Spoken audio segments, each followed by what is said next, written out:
Ang vlog na ito ay for entertainment purpose only. Kung ayaw mo dito, dun ka sa kabila kong vlog.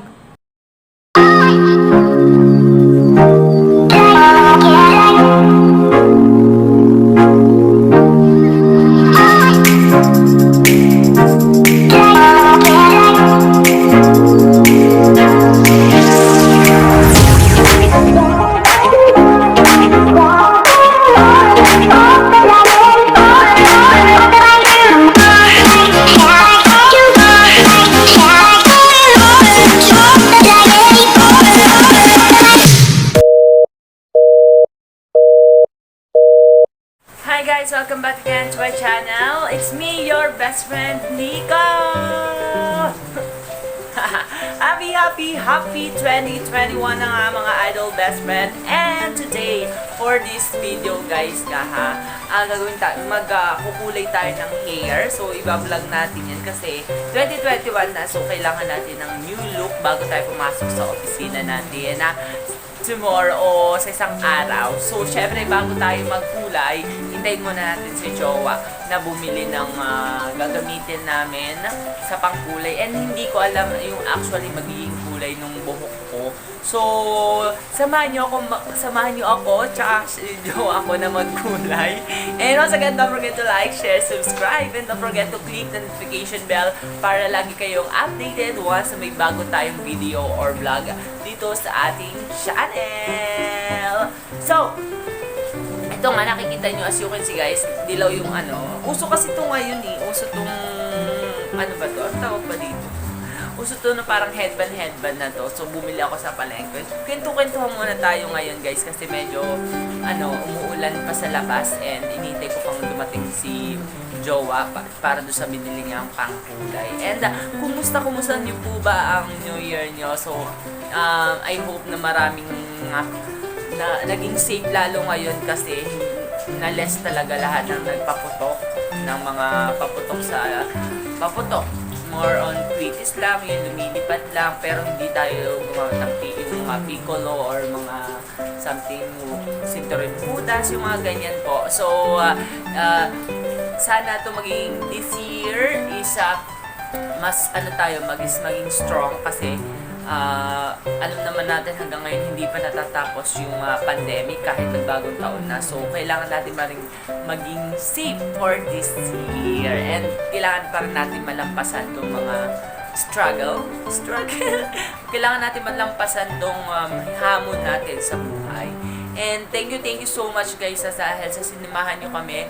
Sinamahan nyo ako, sinamahan nyo yung jowa ko, sinamahan nyo yung mga friends ko sa bago nating vlog for this year. And sana ay konting-konti na lang and sana dumating din tayo sa point na mas magle-level up na yung ating channel. So, konting-konti na lang guys and I hope kasama ko pa rin kayo sa magiging bago nating journey. Soon, malapit na yan and makikita niyo yung mga bagong pasabog dito sa aking channel.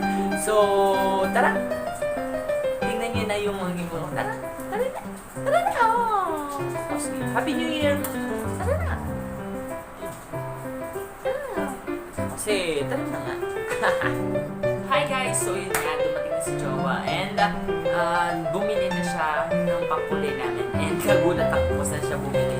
Sa HBC pala siya bumili ng pangkulay namin sa buhok mamaya. So, tingnan natin kung ano yung i-hold na rin natin o buksan na rin natin kung ano yung binili niya. So, meron siyang biniling ganito. Ano ba to? Ayan, focus siya.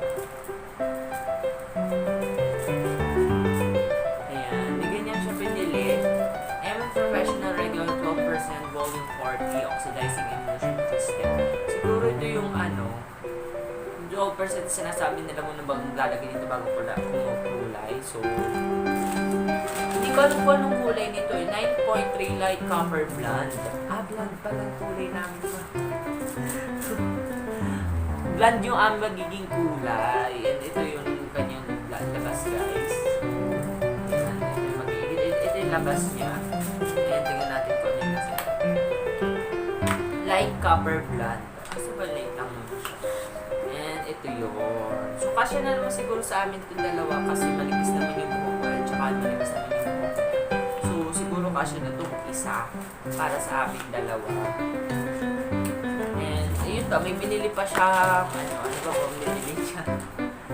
Conditioner. O, diba? Bumili siya ng sa Hortaleza ng professional hair spa treatment. Kasi nga, siguro kaya bumili siya dito kasi pagkatapos namin magkulay is madadamage yung buhok namin. So, bumili rin siya nitong hair spa treatment para kahit nagkulay kami ng buhok, eh, ganun pa rin yung effect. Maganda pa rin or buhay pa rin yung buhok namin. And I suggest na gumamit talaga yung mahilig magkulay ng buhok nito kasi worth it na worth it kasi hindi talaga mamatay o hindi madadamage yung buhok mo. So yun, ano ba binili niya? Bumili rin siya ng bumili siya ng foundation.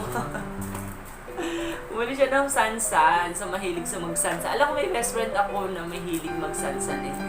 Mahilig gumamit ng foundation and sansan yung kanyang brand na ginagamit. And ang ano niya is number 3 honey. So buksan na natin kung maganda ba to. Ang ganda ng packaging niya guys. Wow, ay natin na. And tinig. So yan. Kasi ang maganda dito sa sansan, meron siyang SPF 15 vitamin A, C, and E. So, yun sa mga gumagamit na mahilig pang foundation dyan. Gumamit kayo yung mga medyo, yung ano talaga, yung accredited siya ng SPF. Kasi, pag gumamit kayo ng hindi naman yung mumurahin or nabibili lang sa tabi-tabi, madadamage talaga yung mga mukha nyo.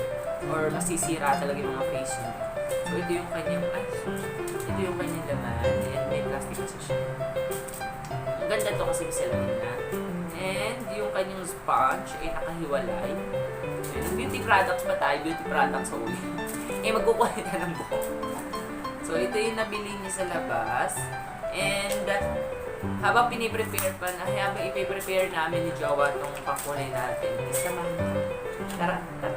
Ay, ano pala, ito yung paglalagay namin ng pangkulay sa buhok. Wait. So, ito yun nga guys. Ito yung pangkulay na paglalagay namin sa buhok. So, ito yan.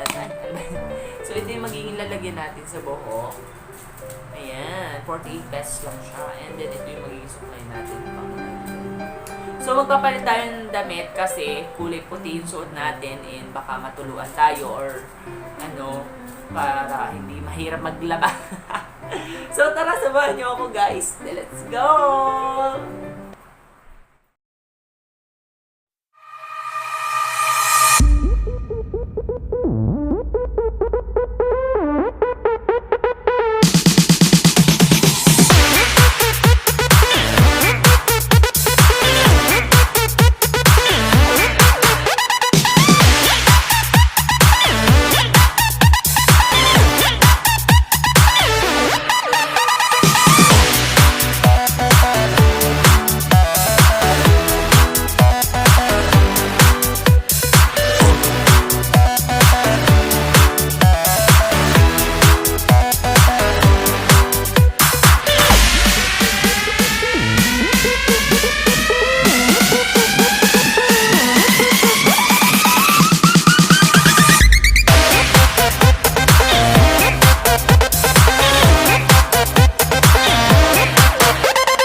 Nag-wax ka ba? Hindi mo ako nag-wax.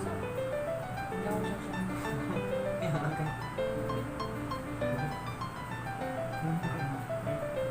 Ba't basa? Ano bakit basa?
showy.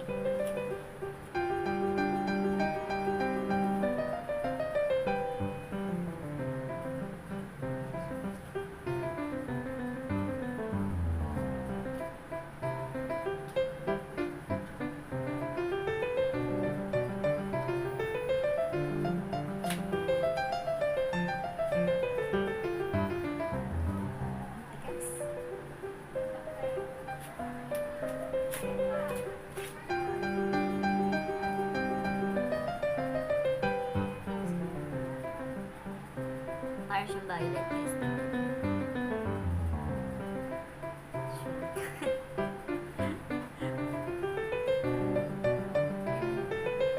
Maybe today.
Ito na yung resulta niya guys. Hindi kumulay siya.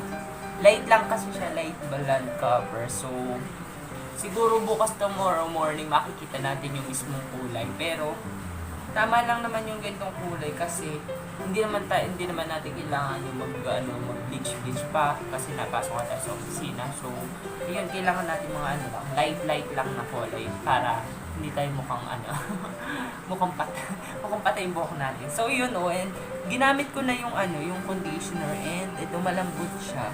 Pag malambot siya pag ginamit mo and hindi siya yung dry, di ba? Pag nagkukulay ka talaga is nadadry yung buhok mo. Pero nung gumamit ako nung hair treatment is malambot siya sa buhok. And parang wala lang, parang natural lang. So yun nga, thank you so much guys sa panonood ng vlog na ito. And don't forget to like, share, subscribe. And don't forget to click the notification bell para lagi kayo updated once may bago tayong video or vlog dito sa aking channel. Once again guys, this is Nicole Cantera, your Cantera best friend. And see you for my next vlog. Thank you so much guys. And Happy New Year again. Happy Three Kings. And malapit na ang Nazareno. And once again guys, bye!